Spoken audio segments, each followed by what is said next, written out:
Oh, guys, can you tell? I feel revitalized. Maiden are back. The original Maiden, basically. You know, Bruce is back, Adrian is back, fucking Derek Riggs is back. They're all back. You know, this is literally one of the biggest reunions ever. I mean, after Virtual 11, which saw the band at such a low point in terms of, you know, audience showing up and you know, they had to do the fucking World Cup tour and all this bullshit. They're back. You know, they're back. They brought metal back. They led a steaming train, a rebellion, if you will, of revitalizing metal, and they won. And it's back. And it's bigger than ever. And it's amazing. Brave New World signaled that. So let's get into it. First of all, the artwork. The artwork is amazing. It was done by Derek Riggs. Derek Riggs is back. It's beautiful. The top half with Eddie and all these weird monsters in it. But it's beautiful. Eddie in the clouds. It's beautiful. The bottom, the CGI stuff was done by Steve Stone. But that also looks great. The two complement each other very well. Definitely one of my favorite artworks by Maiden. It just works, and it's beautiful, and it just gives... It's like a breath of fresh air. You know, after these, you know, dark colors that were used, as pretty much since Fear the Dark, it's so nice just to see these, you know, bright colors again on a Maiden album. It just, another feeling of revitalization from the band. The production, Martin Birch isn't back. He retired, sadly. But they got Kevin Shirley, which would go on to produce the rest of Maiden's catalog from now on. And Steve Harris also co-produces. It sounds fantastic. Really, it does. Kevin Shirley worked on the live album Still Raining with Slayer. And if you heard, he basically replaced every sound because of course, the blood at the end of that concert.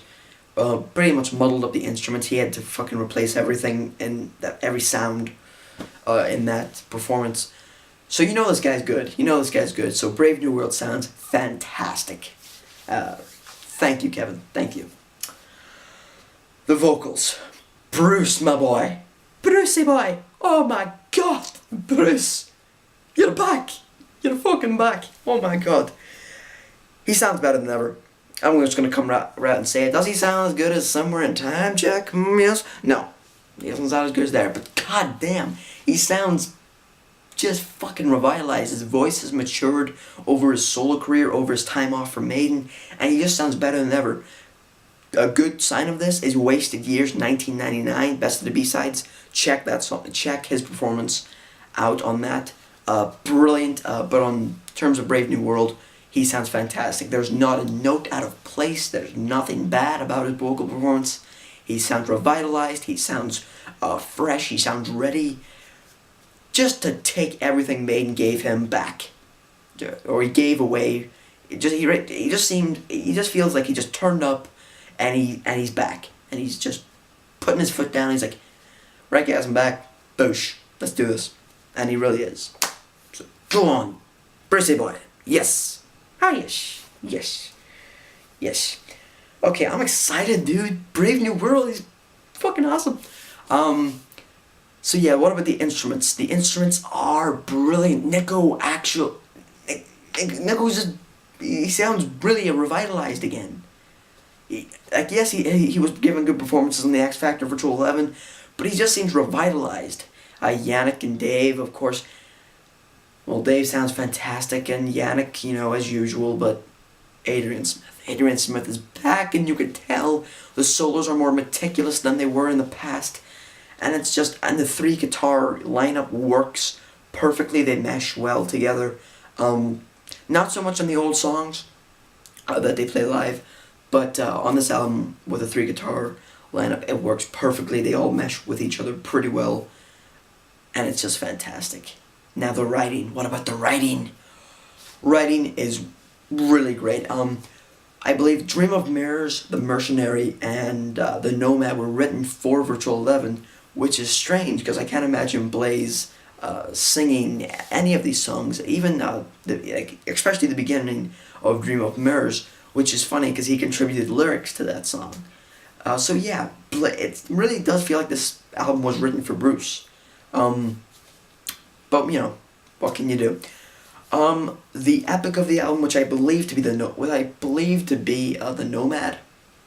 Um, it's kind of hard. There's a lot of long songs on the album.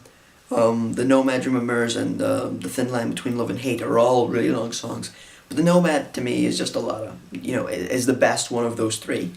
Dream of Mirrors could have been. It's just the beginning is kind of awkward. I don't really enjoy the beginning all that much.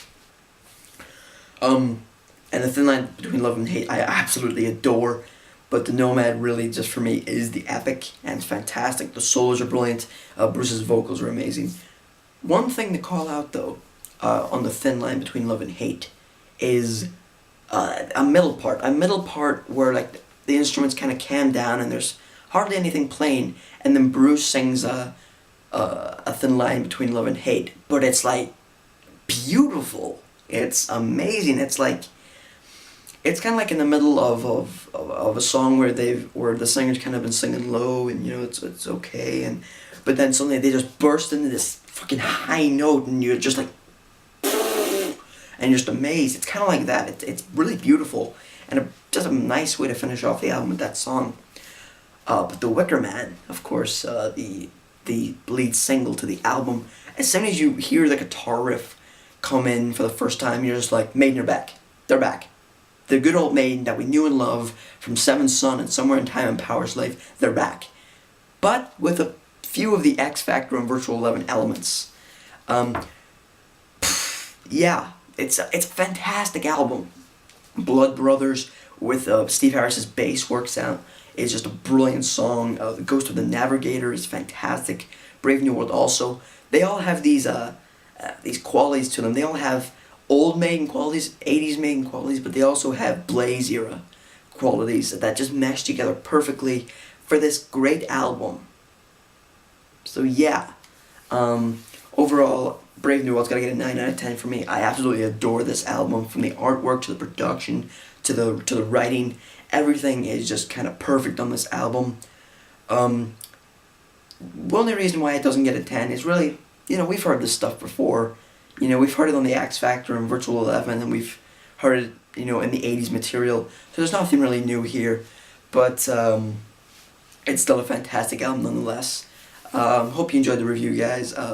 Comment, subscribe, and like. And as always, follow me on Facebook and Twitter. And yeah, I will see you guys next time, because my voice is higher. Bye.